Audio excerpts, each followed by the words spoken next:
পাপ করা, পাপ যত বেশি আপনি পাপ করবেন, যত বেশি পর্ন দেখবেন, যত বেশি মাদক খাবেন, যত বেশি জুয়া খেলবেন, যত বেশি অহেতুক সময় নষ্ট করবেন, যত বেশি আপনি অন্যের ক্ষতি করবেন, ঠিক আছে, নিরপরাধ মানুষের উপর নির্যাতন করবেন, যত বেশি আপনি পাপ করবেন, পাপ, এই পাপ করতে করতে করতে মানুষের অন্তর কঠিন হয়ে যায়।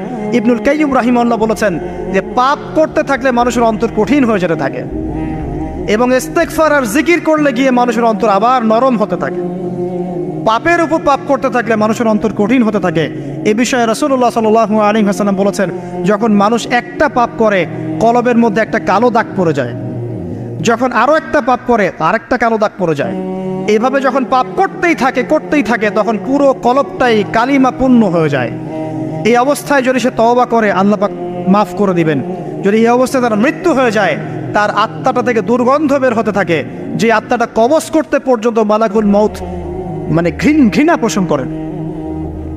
কথা কি বুঝতে পারছেন?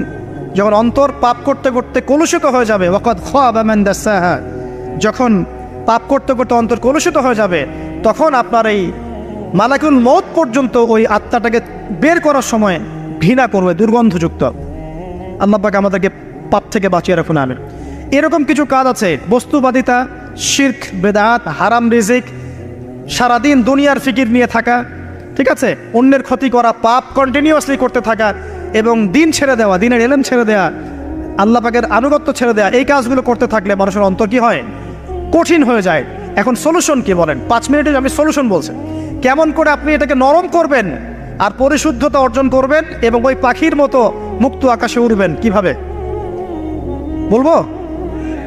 1 নাম্বার, অবশ্যই শিরক ত্যাগ করতে হবে। কি করতে হবে? শিরক ত্যাগ করতে হবে, আল্লাহ পাকের তাওহীদের উপর থাকতে হবে। আল্লাহ পাক তৌফিক দান করুন। লং কিছু বলার সময় নেই আমার হাতে, একটা বই বলছি, কিতাবুত তাওহীদ। কি নাম?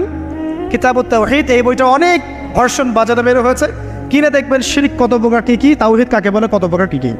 যেটা বুঝবেন না, মাদ্রাসায় চলে যাবেন, আলেম ওলামার কাছে গিয়ে জিজ্ঞাসা করবেন, হুজুর এটা বুঝি নাই। ঠিক আছে? 1 নাম্বার, শিরক ত্যাগ করতে হবে। 2 নাম্বার, আপনাকে তাওহীদে থাকতে হবে, এটা এক, অন্তর নরম করার কথা বলছি। 2 নাম্বার, সুন্নতের উপর আমল করতে হবে। ওই যে পাখির কথা বললাম, যে সকালবেলা বের হয় আর সন্ধ্যাবেলা কি করে? বাসায় ফেরে। খালি পেটে বের হয়, ভরা পেটে বাসায় ফেরে। তার মানে আমাদেরকেও সকাল সন্ধ্যাটা কাটাতে হবে নবী সাল্লাল্লাহু আলাইহি ওয়াসাল্লামের সুন্নত অনুযায়ী। যখন তিনি ঘুমাতেন তখন ঘুমাবেন, যখন উঠতেন তখন উঠবেন, বাকি কাজ যেমন করে করতেন তেমন করে করবেন, তখন অন্তর ইনশাআল্লাহ নরম হয়ে যাবে। ঠিক আছে ভাই? 2। 3 নাম্বার, 5 ওয়াক্ত নামাজ জামাতে। নামাজ আপনাকে যে কোনো পাপ থেকে বাঁচাবে ইনশাআল্লাহ। ভাই জেনা করছেন, নামাজ পড়েন। পর্নোগ্রাফি দেখেছেন, তাও তওবা করে নামাজ পড়েন। আপনি হারাম অ্যাফেয়ার্সে আছেন, হতাশ হয়েন না, নামাজ পড়েন। গোনা ছাড়তে পারছেন না, নামাজ পড়েন। সুদ খাচ্ছেন, নামাজ পড়েন। বেপর্দা চলছেন, তাও নামাজ পড়েন। আপনি অন্যের হক নষ্ট করেছেন, তাও নামাজ পড়েন। যে পাপই করেছেন, নামাজটা পড়েন। নামাজ আপনাকে সমস্ত পাপ থেকে বাঁচিয়ে রাখবে ইনশাআল্লাহ। ইনশাআল্লাহ আস্তে আস্তে ইনশাআল্লাহ দেখবেন সব পাপ থেকে আপনি দূরে চলে আসছেন ইনশাআল্লাহ তাআলা। 3 নাম্বার নামাজ। 4 নাম্বার, বেশি থেকে বেশি, ভাই শোনেন, বেশি থেকে বেশি পরকালের ফিকির করবেন। খালি পরকালের চিন্তা করবেন যে আমাকে মৃত্যুবরণ করতে হবে, কবরে যেতে হবে, পুলসিরাত পার হতে হবে, আল্লাহর সামনে দাঁড়াতে হবে। যত বেশি আপনি আল্লাহর ফিকির করবেন, পরকালের ফিকির করবেন, আপনার মনটা নরম হয়ে যাবে ইনশাআল্লাহ, মনটা শক্ত হবে না। 5 নাম্বার, মানুষের সাথে খুব বেশি মেলামেশা করবেন। মানুষের সাথে খুব বেশি মেলামেশা করলে ইবনুল কাইয়্যিম রাহিমাহুল্লাহ বলেছেন অন্তর কঠিন হয়ে যায়। কারণ মানুষ আপনাকে গীবত করাবে, হ্যাঁ, মানুষ খারাপ কাজে নিয়ে যাবে, বেফাস কথাবার্তা বলবেন, হয়তো বেফাস কাজ করবেন, ফজুল কি বাত করবেন, এগুলো করতে গিয়ে আপনি দেখবেন অন্তর কঠিন হয়ে গেছে। এত বেশি মানুষের সাথে মেলামেশার দরকার নাই, প্রয়োজন যতটুকু অতটুকু করবেন। ঠিক আছে? আল্লাহ পাক তৌফিক দান করুন, আমিন। কয়টা বললাম? 5। 6, আমার সবচেয়ে প্রিয় নসিহত, প্রত্যেক দিন মিনিমাম 1 ঘন্টা করে কোরআন তেলাওয়াত করবেন বুঝে। আমি বলিনি না বুঝে করলে কোনো নেকি হবে না, প্রত্যেক হরফে 10 নেকি হবেই হবে, কিন্তু আপনি করবেন বুঝে।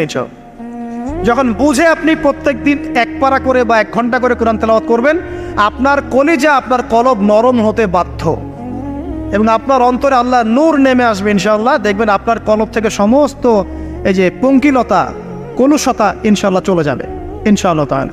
2টো জিনিস অন্তরকে পবিত্র করে ফেলে, এক হচ্ছে কোরআন তেলাওয়াত, আর এক হচ্ছে বেশি থেকে বেশি আল্লাহর জিকির এবং ইস্তেগফার। তো কোরআন তেলাওয়াত বাড়িয়ে দেন। আল্লাহ পাক সবাইকে কোরআন তেলাওয়াত করার তৌফিক দান করুন, আমিন। যারা শেখেন নাই আজকে ওয়াদা করেন যে কোরআন আপনারা বিশুদ্ধ করে পড়া শিখবেন, ওয়াদা করেন। আগামী রমজান আসার আগেই এক খতম দেওয়া চাই, পারবেন? এবং কোরআনের চর্চা বাড়িয়ে দিবেন, প্রত্যেক দিন কিছু করেন না করেন কোরআন তেলাওয়াত করতে হবে, ঠিক আছে? আল্লাহ পাক তৌফিক এনায়েত করুন, আমিন।